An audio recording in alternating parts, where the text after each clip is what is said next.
빌립보서 강의 6번째 시간입니다. 이제 빌립보서 1장이 마무리되면서 오늘 본문이 시작되는 1장 27절부터는 실제 교회 생활을 어떻게 해야 할 것인지에 대한 권면들이 담겨 있습니다.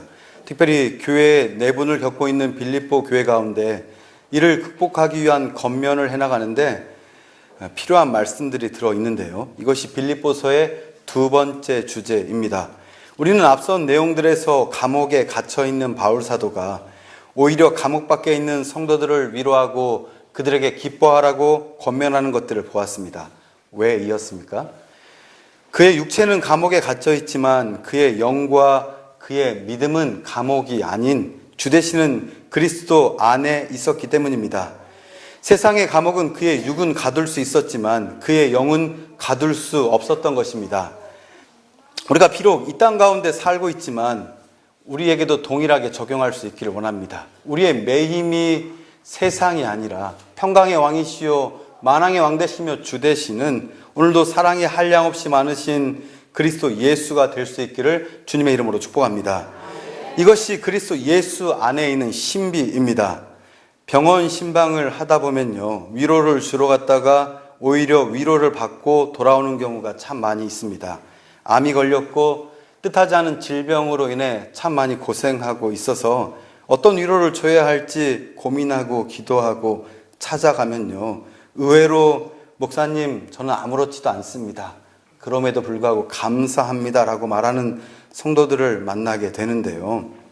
그 또한 그분이 상황과 환경을 뛰어넘어 주 되시는 그리스도 예수 안에 있음을 증명하는 것이라고 믿습니다.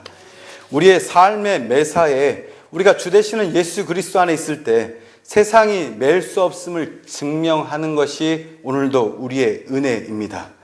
여러분, 예수 믿을 증거가 우리 가운데 아무것도 없다면, 우리가 예수 믿는다 말하고 세상 사람들과 똑같은 문제와 염려로 고민하고 있다면 우리는 무엇으로 그 일들을 증명할 수 있겠습니까?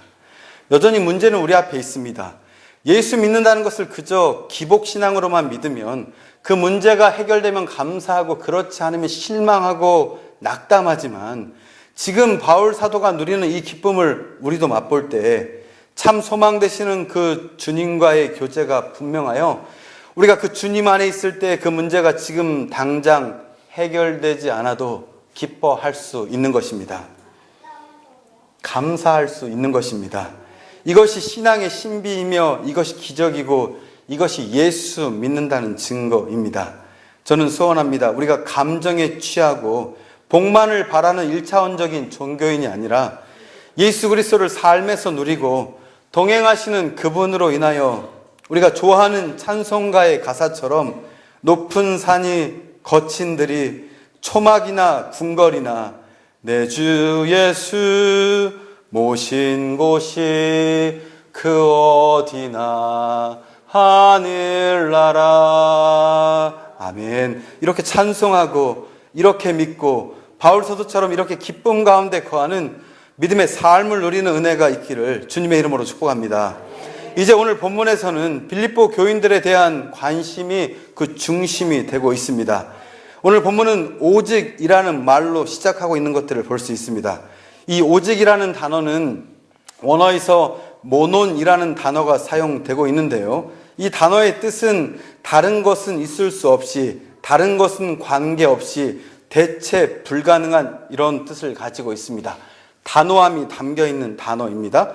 그리고 이어지는 말씀이 복음에 합당하게 생활하라는 권면입니다. 이 권면의 말씀은 모논, 즉 오직이라는 절대적 단호함으로 그 바람이 분명합니다. 대충 그렇게 사는 것이 아니라는 것입니다. 바울 자신이 그곳에 있든지 없든지 그리스도인으로서 마땅히 해야 할 그 일들을 하라는 권면입니다. 왜입니까? 바울이 그곳에 있든지 없든지 그리스도인으로서 마땅히 해야 할 합당한 삶, 복음에 합당한 삶을 살아야 하는 이유 무엇 때문입니까? 이는 빌립보 성도들도 마찬가지지만 우리들도 우리가 의식해야 할 것이 바울 사도가 아니라 하나님이시기 때문입니다. 바울이 있을 때에는 헌신하였던 성도들이 바울이 같이 있지 않을 때 전처럼 헌신하지 않는 경우도 있을 수 있습니다. 이것은 오늘 빌립보 교인들뿐만 아니라 오늘날의 우리에게도 동일한 약점입니다. 예배를 드리거나 기도를 할 때, 어떤 사역에 대한 후원을 할 때 그리스도에 대한 우리의 믿음이나 우리의 신실함보다는 어떤 특정한 교회의 지도자가 있느냐 없느냐에 따라 그 자세가 달라지기도 하기 때문입니다. 사도 바울은 변함없는 크리스찬으로서, 신실한 그리스도인으로서 사람이 아니라 하나님을 의식하는 합당한 생활을 하라고 권면하고 있는 것입니다. 저는 여러분에게 똑같은 권면을 드리고 싶습니다. 물론 우리가 사람이 의식되는 거 맞습니다. 사람을 의식할 수밖에 없습니다. 그러나 여러분, 사람이 아니라 그 주위에 어떤 자기의 위치나 신분이 아니라 하나님을 의식할 수 있는 믿음이 있기를 주님의 이름으로 축복합니다. 이러한 권면에 자칫 잘못 이해하는 경우도 있을 수 있습니다. 그리스도의 복음에 합당하게 생활하라는 것이 마치 우리가 하나님의 은혜를 받기 위함이라고 오해하고 있는 것입니다. 성도 여러분, 우리가 왜 그리스도인으로서 합당한 생활을, 복음에 합당한 삶을 살아야 합니까? 복을 받기 위함입니까? 우리가 은혜를 받았기 때문에 그리스도인의 삶을 사는 것입니다. 우리가 은혜를 받기 위하여 그리스도인의 삶을 사는 것이 결코 아닙니다. 다시금 여러분에게 강조하겠습니다. 우리가 하나님의 은혜를 예수 그리스도 안에서 이미 받았기 때문에 우리가 그리스도인으로서의 삶을 살아내는 것입니다. 복음과 함께 그리스도인의 삶을 사는 것이요, 복음의 능력으로 우리가 그리스도인의 삶을 사는 것입니다. 변함없이 사는 그리스도인의 삶 말입니다. 좋을 때는 좋았다고 감사하고, 싫을 때는 싫다라고 원망하고, 이런 기복적인 변칙적인 신앙이 아니라 이미 우리가 받은 것을 다 받은 사람으로서 하나님 우리에게 천국의 소망을 주시고 이 땅 가운데 성령 하나님이 함께 하심으로 말미암아 평강을 허락하셨기에 때로는 힘이 들고 때로는 낙마하고 때로는 실패하고 때로는 넘어지지만 그럼에도 불구하고 하나님의 살아계심을 믿음으로 말미암아 우리가 감사하다 말하는 그러한 복음의 능력이 우리 가운데 넘칠 수 있는 신앙인들 될 수 있기를 주님의 이름으로 축복합니다. 이것이 성경의 원리입니다. 복음 안에서 하나님의 은혜가 우리의 삶을 변화시켰기 때문입니다. 그리스도 예수께서 우리를 주의 형상으로 변화시켜 나아가고 계시기 때문입니다. 여러분, 이것을 믿을 수 있기를 주님의 이름으로 축복합니다. 바울 사도의 서신들을 보면 정치적, 군사적 용어와 운동 경기의 용어들이 자주 사용되는 것들을 볼 수 있는데요. 오늘 본문에서도 마찬가지입니다. 오늘 27절 말씀에서 복음에 합당하게 생활하라고 번역된 헬라 말은 폴리테우에스타이입니다. 생활하라, 폴리테우에스타이. 이 단어의 어간은 폴리입니다. 이 단어에서 폴리스라는 단어가 유래하는데요. 여러분, 폴리스라는 단어는 도시라는 뜻을 가지고 있습니다. 오늘 본문에 나오는 단어 폴리테우에스타이는 그래서 시민의 의무를 다하는 것 또는 도시 공동체의 삶을 꾸려 사는 것을 의미합니다. 곧 정치의 감을 뜻합니다. 그래서 오늘 복음에 합당하게 생활하라는 말은 복음에 합당하게 교회 공동체의 삶을 꾸려 나가라라고 다시 번역할 수 있습니다. 교회 안의 정치가 복음에 합당하게 꾸려져야 한다는 말로 바꾸어 말할 수 있습니다. 바울이 이 단어들을 특별히 골라 쓴 것은 빌립보 도시의 특성과 빌립보인들의 시민의식을 염두에 둔 단어입니다. 빌립보 도시는 로마 군인들을 정착시키는 군사도시로서 그곳의 시민들은 로마 시민도시 시민이라는 높은 자부심을 가지고 있었습니다. 로마가 새로운 퇴역 군인들과 새로운 정치인들을 그곳에 정착시키면서 트라케라는 야만 민족이 사는 곳을 개간하여 신도시를 만든 것입니다. 그래서 그곳에 사는 로마 시민들은 문명국 시민으로서 야만인들에게 높은 문명을 보여주어야 한다는 생각과 의식을 가지고 있었습니다. 바울은 이 사실을 이 세상에서 교회를 설명하는 하나의 그림 언어로 사용하고 있는 것입니다. 여러분, 교회가 그 빌립보 같은 도시이기 때문입니다. 이 혼탁한 세상에서 하나님께서 하나님의 백성들을 살아가게 만든 곳이 이 교회입니다. 그러므로 교회는 세상 속에 박혀 있지만, 세상 속에 있지만 하나님이 건설하신 새로운 식민지이어야 한다는 것입니다.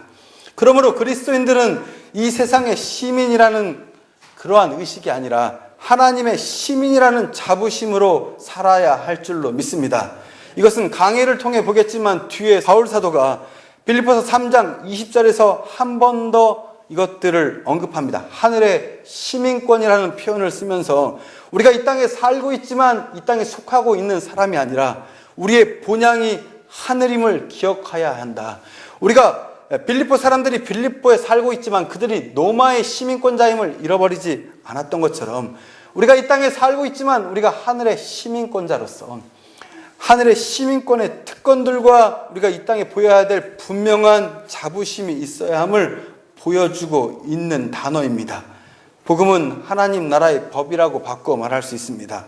따라서 바울 사도는 빌립보의 그리스도인들에게 하나님 나라의 시민들로서 하나님 나라의 법, 곧 복음에 합당하게 공동체적 삶을 꾸려 나가라고 말하면서 정체가라고 권면하면서 하나님의 식과 법으로 살지 못하는 저 세상을 향해 하늘 시민으로서 본을 보이라, 합당하라 말하고 있는 이 말씀을 통해 여러분, 오늘 우리도 이 땅에 살고 있지만 하늘 시민으로서 본을 보일 수 있는 은혜가 넘칠 수 있기를 주님의 이름으로 축복합니다. 복음의 정신과 가치관, 복음이 제시하는 방법이 분명히 있습니다. 여러분, 이 일들을 잃어버리지 않는 것이 우리 신앙인들입니다. 그리고 이어지는 말씀이 이제 그것들을 이루어 살아갈 때 어떤 일들이 일어나야 하는지 나타나는 말씀이 27절 후반절과 28절의 말씀입니다. 이렇게 기록되어 있습니다. 한 마음으로 서서 한 뜻으로 복음의 신앙을 위하여 협력하는 것과 무슨 일이든지 대적하는 자들 때문에 두려워하지 아니하는 이 일을 듣고자 함이라. 이것이 그들에게는 멸망하는 증거요 너희에게는 구원의 증거니 이는 하나님께로부터 난 것이라. 아멘. 빌립보인들이 복음에 합당한 공동체적 삶을 영위해가는 것을 교회가 하나 되어 믿음을 지키면서 대적자들에게 효과적으로 대항해 나가는 것과 연관하여 생각하고 있습니다. 복음에 합당하게 생활하라. 그래서 이것들을 다시 두 가지 권면으로 나누어 설명하고 있는 것들을 볼 수 있는데요. 복음에 합당하라, 복음에 합당하게 생활하라. 두 가지 권면의 첫 번째는 한 마음으로 서서 한 뜻으로 복음의 신앙을 협력하라고 권면하고 있는 것들을 볼 수 있습니다. 여기서 우리말 협력하다로 번역된 헬라어는 함께 경기하다, 한 팀으로 싸우다라는 뜻을 가지고 있습니다. 물론 운동 경기의 용어입니다. 우리가 신앙생활할 때 이 세상 가운데 맞닥뜨리는 그 문제 앞에, 세상의 엄습함 앞에 한 뜻으로 운동선수들이 한 팀을 이루어 싸우는 것처럼 우리도 그렇게 달려나가야 한다는 것입니다. 이 말씀은 빌립보 교회뿐만 아니라 오늘 우리에게도 주어진 말씀입니다. 우리가 문제를 극복하기 위해서는 하나됨을 이루어 우리 교회가, 우리 충주 그리스도 교회가 한 팀을 이루어 달려나가야 할 줄 믿습니다. 각자가 자기의 잘남을 드러내고 각자가 자기의 높음을 드러낼 때 이 일들은 분명하지 않습니다. 아무리 뛰어난 선수가 있다 하더라도 그 선수 하나로 축구 경기를 이길 수 없고 그 팀이 다 잘해야 하는 것처럼 우리의 하나됨이 이 세상 가운데 우리를 승리함으로 이끌 줄로 믿습니다. 사단이 공격하는 것은 이 연합 하나됨을 깨트리는 것입니다. 현대교회가 많은 문제점을 안고 있지만 그 중에서 하나를 뽑으라면 이 하나됨을 이루지 못하는 것입니다. 주님이 하나됨을 권면하시는데 얼마나 많은 교단과 교파가 이 땅에 있는지 모르겠습니다. 제 개인적 생각으로 이해할 수 있는 수준을 넘어섰습니다. 여러분, 하나도 말씀에 맞지 않는 일들이 버젓이 이 땅에 일어나고 있지만 우리가 다시금 기억할 수 있기를 원합니다. 한 분이신 하나님을 섬기며 한 성경의 가르침을 믿고 따르는 우리가 하나됨을 이루어 세상 가운데 우리가 한 팀으로서 협력하는 모습들을 보일 수 있는 은혜가 있기를 주님의 이름으로 축복합니다.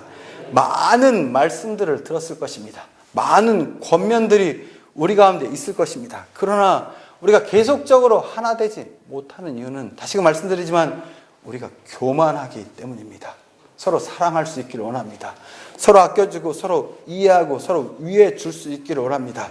여러분, 이 일들을 위해 많은 권면이 있지만 저는 한 가지를 더 덧붙여 권면하겠습니다. 계속적으로 제가 드리는 반복적인 말씀이지만 우리의 언어를 바꿔내야 합니다. 여러분, 쉽게 다른 사람을 정죄하고 판단하고 다른 사람을 뒤에서 깎아내리는 일들이 습관이 되면 고치기 너무도 어렵습니다. 내가 이제 다른 사람들을 깎아내리는 그 일들이 반복적으로 이루어질 때 내가 그 일들을 하는지조차 모르고 넘어갈 때가 참 많이 있는데요. 사랑한다 말하고 축복한다 말하고 감사한다 말하는 그 일들이 습관이 되고 우리의 태도가 되고 방법이 될 때 이 하나됨을 이룰 수 있음을 기억할 수 있기를 주님의 이름으로 축복합니다. 복음에 합당하게 생활하라의 두 번째 권면은 대적하는 자들 때문에 두려워하지 않는 것입니다. 오늘 말씀에서도 대적하는 자들 때문에 두려워 말라라고 이야기합니다. 바울 사도는 빌립보 교회 성도들을 대적하는 무리들에 대해서 잘 알고 있었습니다. 그 무리들은 어느 때나 하나님의 백성, 하나님의 사람들을 대적합니다. 여러분, 문제없는 인생이 있습니까? 우리가 예수 믿는다 말하지만 우리 가운데 환난이나 고통이 우리를 비껴갈 때가 있습니까? 암이 우리 가운데 찾아오고 뜻하지 않은 질병이 찾아오고 자녀가 우리를 괴롭히고 사업이 형통하지 않을 때도 있고 늘 문제와 고민은 우리 앞에 놓여 있습니다. 그러나 그것이 예수 믿음의 증거일 수 있다는 것들을 기억할 수 있기를 원합니다. 무슨 소리입니까? 오늘 말씀이 그렇게 우리 가운데 증거하는 것들을 볼 수 있는데요. 28절 말씀입니다. 무슨 일에든지 대적하는 자들 때문에 두려워하지 아니하는 이 일을 듣고자 함이라. 이것이 그들에게는 멸망의 증거요 너에게는 구원의 증거니 이는 하나님께로부터 난 것이라. 아멘. 우리 크리스찬은 대적과 시험에 두려워하거나 눌릴 필요가 없다는 이야기입니다. 어떻게 대적할 수 있습니까? 우리를 대적하는 자체가 멸망의 증거, 멸망에 쌓인 표적이기 때문입니다. 이는 대적의 무리가 크고 힘이 세다는 뜻이 결코 아닙니다. 대적의 무리가 크고 힘이 세고 수가 많다고 느낀다 하여도 결코 그렇지 않습니다. 바울의 권면의 내용이 무엇입니까? 우리 그리스도인들의 이러한 증거로 인하여 나타나는 대적의 현상 자체가 우리에게 큰 힘이 될 수 있다는 것입니다. 왜입니까? 우리가 구원을 받았다는 증거이기 때문입니다. 다시금 28절의 후반절입니다. 이것이 그들에게는 멸망의 증거이지만 너희에게는 구원의 증거니 이는 하나님께로부터 난 것이라. 아멘. 우리가 그리스도를 위하여 그리스도로 말미암아 공격을 받는다는 것은 우리가 이미 그리스도께 속겠다는 것입니다. 예수님께서도 마태복음 5장 11절과 12절에 이렇게 말씀하십니다. 나로 말미암아 너희를 욕하고 박해하고 거짓으로 너희를 거슬러 모든 악한 말을 할 때에는 너희에게 복이 있나니 기뻐하고 즐거워하라. 하늘에서 너희의 상이 큼이라. 너희 전에 있던 선지자들도 이같이 박해하였느니라. 아멘. 세상이 이해할 수 없는 신앙의 신비입니다. 너희를 욕하고 박해하고 거짓으로 너희를 거슬러 모든 악한 말을 할 때 너희에게 복이 있다라고 이야기합니다. 현대 교회가 이 일들을 너무도 잃어버리고 있습니다. 문제가 없어야, 환난이 없어야 복이라고 가르치는 경우가 참 많이 있는데요. 여러분, 예수 믿고 있다는 것은 우리에게 여전히 우리를 공격하는 대적이 있다는 것임을 잃어버리지 않아 그 가운데서도 기뻐하고 즐거워하라. 하늘에서 너희의 상이 큼이라 말씀하시는 예수님의 음성으로 승리할 수 있는 우리 모두가 될 수 있기를 주님의 이름으로 축복합니다. 다시금 바울 사도의 권면 두 가지를 정리하겠습니다. 빌립보 교회는 복음에 합당하게 공동체적 삶을 꾸려가므로 하나의 마음으로 똘똘 뭉쳐 핍박하는 적대자들이 다가와도 겁을 먹고 물러날 것이 아니라 굳건히 서서 맞서야 하며 그들과 투쟁해 나가야 한다는 것입니다. 이 증거는 하나님께로부터 온 것입니다. 왜 그것이 하나님께로부터 오는 것인지 이어지는 29절 말씀이 설명하고 있는데요. 이렇게 기록되어 있습니다. 그리스도를 위하여 너희에게 은혜를 주신 것은 다만 그를 믿을 뿐 아니라 또한 그를 위하여 고난도 받게 하려 하심이라. 아멘. 고난을 받습니다. 그러나 그 고난은 우리의 삶 속에 역사하시는 하나님의 섭리입니다. 로마서 8장 17절 말씀 동일하게 이렇게 증언하고 있습니다. 자녀이면 또한 상속자 곧 하나님의 상속자요 그리스도와 함께한 상속자니 우리가 그와 함께 영광을 받기 위하여 고난도 함께 받아야 할 것이니라. 아멘. 고난은 우리의 영광을 빛나게 해주는 수단입니다. 여러분, 문제 가운데 계십니까? 고난 가운데 계십니까?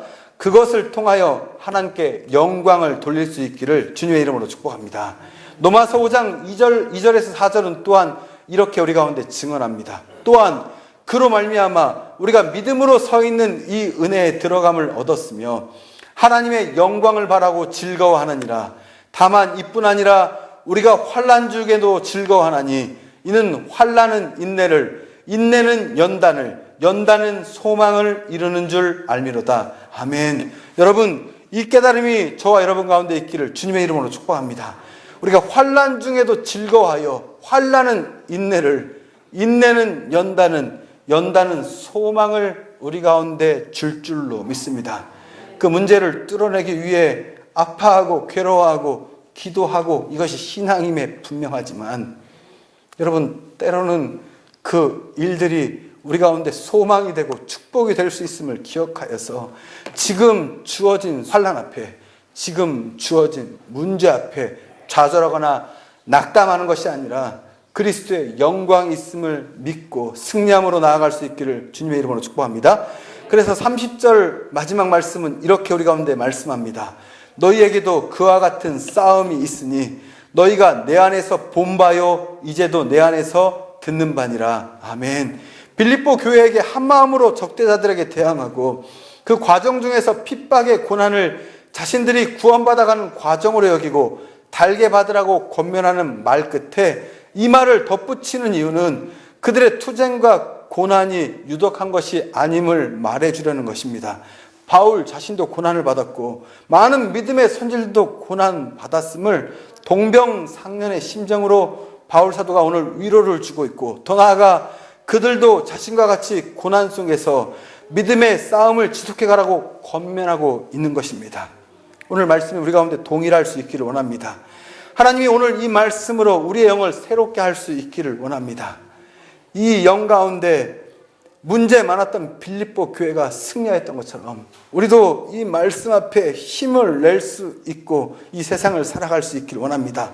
여전히 많은 문제와 환난이 우리 가운데 놓여 있고 또 앞으로도 놓일 것이지만 우리의 신앙이 이것들을 영광으로 바꿔내는 그리스도의 복음에 합당한 삶들을 살아낼 수 있기를 주님의 이름으로 축복합니다.